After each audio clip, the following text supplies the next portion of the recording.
Hi అండి, అందరికీ నమస్కారం. Welcome back to Uttarandhra vlogs. ఈరోజు మన ఛానల్లో ఒక సింపుల్ సలాడ్ అయితే రెడీ చేసుకుందాం. ఇది డైటింగ్ చేసే వాళ్ళకి ఎప్పుడు తినేలా కాకుండా కొంచెం వెరైటీగా చేసుకుందాం. అండ్ ఈరోజు సలాడ్ వచ్చేసి మష్రూమ్స్ అండ్ బ్రాక్లీ అనమాట. ఇప్పుడు నేను చూపిస్తున్నాను కదా, ఇది వచ్చేసి మిల్కీ మష్రూమ్ అండి. ఇవి సలాడ్స్కి చాలా బాగుంటాయి అన్నమాట. వీటిని నేను ఎలా ప్రిపేర్ చేయాలో ఇప్పుడు చూపిస్తాను. ముందుగా బ్రాక్లీని చిన్న చిన్న పీసెస్గా కట్ చేసుకొని దాంట్లో బాగా మరిగించిన హాట్ వాటర్ వేసుకోవాలన్నమాట. హాట్ వాటర్ వేసుకొని సైడ్కి పెట్టుకోవాలి. ఈలోపు ఈ మిల్కీ మష్రూమ్ ఎలా కట్ చేసుకోవాలని చూపిస్తున్నాను. ఫస్ట్ అయితే పైన హెడ్లా ఉంది కదా, తీసేయాలి. అలానే ఈ బాటంలో ఉన్న దాన్ని కూడా కట్ చేయాలి, ఎందుకంటే అది చాలా హార్డ్గా ఉంటుంది. సో అది కట్ చేసేసుకోవాలి. అండ్ ఇలానే పైన తొక్కలు లైట్గా తీసేసుకోవాలన్నమాట. ఒకవేళ మీకు ఇష్టం లేకపోతే దాన్ని అలానే వదిలేయచ్చు, బట్ నీట్గా వాష్ చేసుకోవాలి. వాష్ చేసుకున్నాక ఇలా మొత్తం పీసెస్లో ఇలా క్యూబ్స్లా కట్ చేసుకుందాం. బ్రాక్లీని మష్రూమ్ని రెడీ చేసుకున్నాం కదా, అలానే ఒక క్యారెట్ తీసుకొని ఇక్కడ నేను చూపించినట్టు పొడుగ్గా సన్నగా కట్ చేసుకోవాలి. ఇప్పుడు ఒక ప్యాన్ తీసుకొని దాంట్లో బటర్ వేసుకొని బటర్ని కరిగించుకుందామండి. ఈ బటర్ మొత్తం కరిగిన తర్వాత దీంట్లోకి సన్నగా కట్ చేసుకున్న వెల్లుల్లి, అలానే కొంచెం చిల్లీ ఫ్లేక్స్ వేసుకోవాలి. చిల్లీ ఫ్లేక్స్ మీ ఇష్టం అండి, మీరు వేసుకోవచ్చు, లేకపోతే లేదు.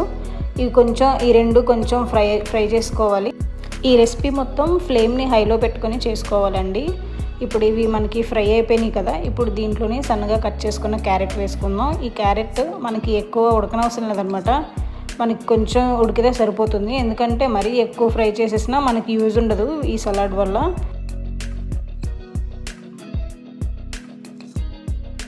క్యారెట్ ఫ్రై అయిపోయింది కదా, ఇప్పుడు మనం కట్ చేసుకున్న మష్రూమ్స్ని అయితే వేసుకుందాం. ఈ మష్రూమ్స్ చాలా తొందరగా కుక్ అయిపోతాయండి, వితిన్ 1 minute అయిపోతుంది మనకి. సో అలానే మంటని హై ఫ్లేమ్లోనే ఉంచుకొని ఈ మష్రూమ్స్ని కూడా ఫ్రై చేసుకుందాం.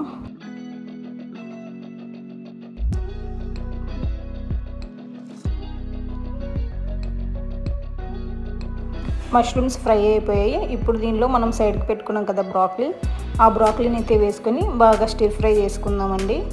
చెప్పాను కదా మొత్తం హై ఫ్లేమ్లోనే ఉండాలని చెప్పి. సో ఈ బ్రాక్లీని కూడా ఫ్రై చేసుకున్న తర్వాత సాల్ట్ వేసుకుందాం, చాలా తక్కువ సాల్ట్, అండ్ కొంచెం పెప్పర్ కూడా వేసుకుందామండి, పెప్పర్ పౌడర్. ఇలా కొంచెం ఫ్రై చేసుకున్న తర్వాత లాస్ట్లో ఏం చేస్తామంటే ఓన్లీ ఒక 1 స్పూన్ సోయా సాస్ వేసుకోవాలి. సోయా సాస్ వేయడం వల్ల చాలా టేస్ట్ వస్తుంది. సోయా సాస్ దించే ముందు వేసుకుంటే సరిపోతుంది. అది వేసుకున్నాక ఇంకా సర్వ్ చేసేసుకోవడమే. చూసారా, tasty broccoli and mushroom salad అయితే రెడీ అయిపోయింది. మా ఛానల్ని సబ్స్క్రైబ్ చేసుకోండి.